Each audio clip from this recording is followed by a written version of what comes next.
Welcome back to ESPN First Take, presented by Bass Pro Shops. I'm here so I won't get fined. Hey, I'm just here so I won't get fined. I'm just here so I won't get fined. I'm just here so I won't get fined. I'm here so I won't get fined. Hey, I'm just here so I won't get fined. Thank you, I appreciate it. Beast mode. Marshawn Lynch may have avoided a fine during the Super Bowl, but he couldn't get out of a $75,000 one for not talking to the media after the NFC Championship game against the Packers. That's right. A leaked source is telling PFT that Marshawn Lynch finally heard from the NFL about scheduling a hearing regarding a $75,000 fine for that incident.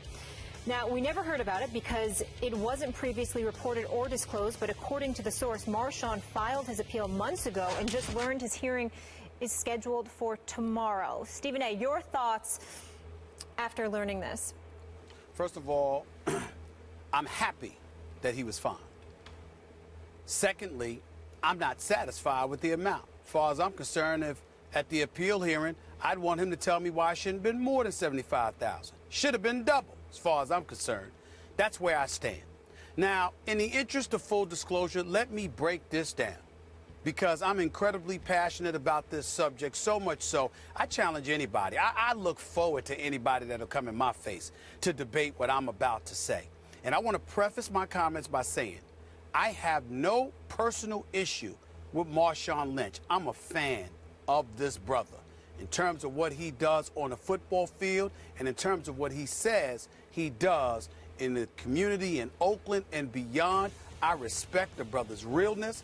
I got no issues with him on that level from a personal perspective. Even had the pleasure of once meeting his mama, who's just wonderful. Just one of the sweetest ladies I've ever encountered in my life. She was really a doll to talk to. Having said all of that, Skip, allow me to get a little personal here, just as you did, to preface the Sarkeesian segment, if you will. When I spoke out against Marshawn Lynch, to me, it's not about him. There are certain issues that transcend the individual and are far more important from a societal, particularly a specific community perspective, than it is about the individual. When you are allowed as an employee of the Seattle Seahawks, ergo an employee of the National Football League, signing your contract to play in the NFL, part of your obligation is media accessibility. And Marshawn Lynch would make the argument, and the Arian Foster's, my brother, the Michael Robinson, who was his teammate in Seattle when they won the Super Bowl, my brother, loved those brothers to death. They argued vehemently in his defense, in the defense of Marshawn Lynch, about who he was as a person, what he had a right to do, etc. And I made it very, very clear to them. I ain't talking about him as a person. I'm not talking about what his rights are. I'm sure he's a real good brother. I don't know him, but I'm sure he's a real good brother, and I respect realness. But when you think about that very community that he alluded to, when he kept saying to folks, you want to talk to me, come into my community and see what I'm doing, and rap to me about that. You want to bring attention to what you're doing in the community and the kind of effect that you're trying to have on them. Not realizing that when you show up to the Super Bowl, clearly defiant, giving off the impression that I'm bucking authority, that I don't care what they want, I don't care what I'm mandated to do. I'm just here so I don't get fined 29 times. And you are unnecessarily dismissive and flagrantly aloof. And dare we say disrespectful to people who are just there to do their jobs. What are you saying and what type of message are you trying to teach? This is one of the reasons, Skip Bayless, that when I saw, you know how much I love me some Mike Greenberg. And I have respect for Mike Golick. I love Mike and Mike. But I had a problem with them months ago when they were on the air laughing about how Marshawn Lynch played everybody. It wasn't intentional. They meant no harm by it. But as a black man, watching this brother conduct himself that way, knowing that there are a whole bunch of young cats on the come up who are going to emulate that behavior, thinking it's going to work for them. But you know what? They ain't Marshawn. They ain't 230, 240 plus pounds. They can't run a 4.3 in the 40. They can't do what he does. They damn sure ain't getting his money. How are you going to survive? If not, let alone prosper, if you are conducting yourself that way? That's the issue here. You can't allow somebody to walk up there and so flagrantly buck the system, while at the same time telling us that these guys are role models, that these guys and their actions are going to be emulated. They have to be cognizant of that before, because it could potentially have a profound impact on fellas on the come up who may decide to emulate such a behavior and give them the impression that that is something that you can get away with.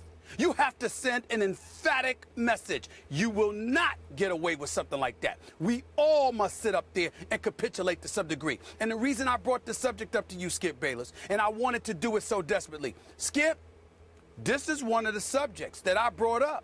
Remember months ago when we were talking about, other issues, and Mark Cuban brought up his comments and cats were calling me a sellout and a coon and all of this other stuff. And I'm sitting there talking about, the hell you talking about here? I'm telling you what the deal is and what we have to guard ourselves against if we want to position ourselves to prosper.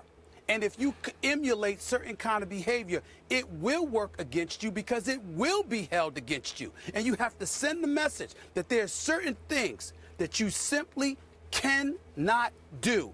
Otherwise, you're going to pay a heftier price for it than you ever imagined. Marshawn Lynch may not have to worry about it, but you will.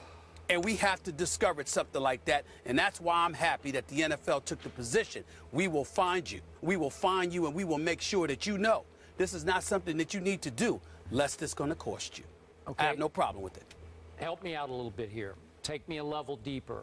Sure. I certainly agree, and I think your premise is that it is the responsibility of every NFL player to help promote the product that is the National Football League, that pays them the salaries they're paid, by speaking to the media just in a promotional vein to get more attention for the NFL, to get their quotes in newspapers, to get their quotes on First Take, wherever. Right? That's where you're going, right? Absolute. That's part and parcel of it, Skip. But you can use the word promote all you want. What I'm trying to say to you is you have a responsibility to say. They call it promoting the product. Nobody has a right to go up to Marshawn Lynch and ask him about his personal life and expect him to have to answer. But if I have a question for you about the New England Patriots on Super Bowl week, what is your problem?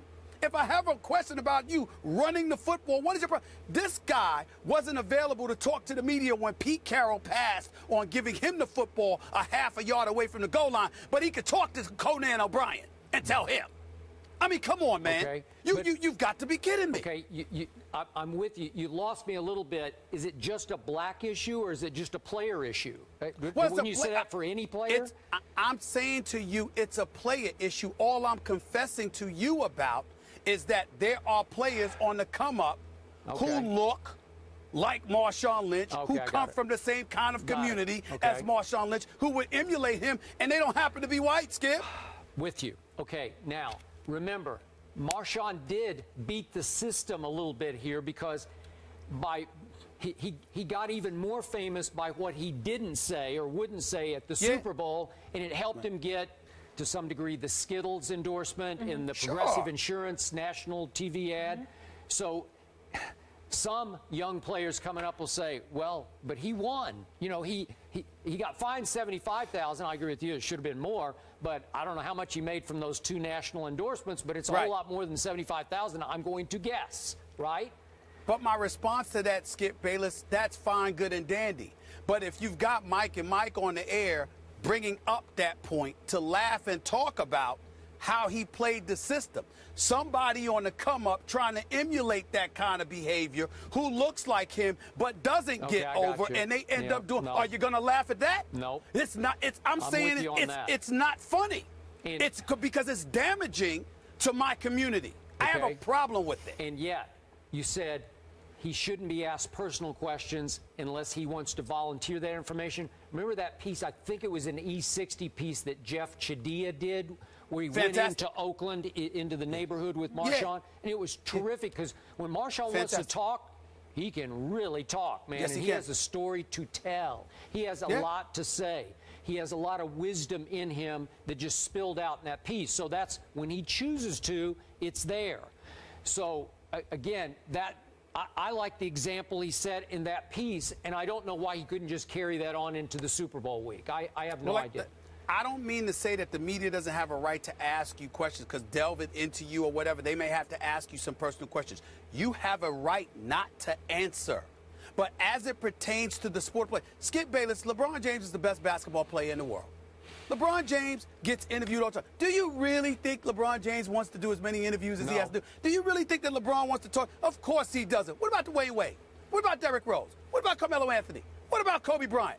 What about Kevin Durant? What about Russell Westbrook? You really think they don't have anything better to do with their time? But they understand there is a responsibility that comes with it. And Marshawn Lynch wants to sit there and say, no, I don't have that responsibility. And the NFL is reminding him, yes, the hell you do. As far as I'm concerned, the appeal hearing should be about why shouldn't it be more than $75,000? You getting away with this. Yeah. As far as I'm concerned, should be more. Last double. Point.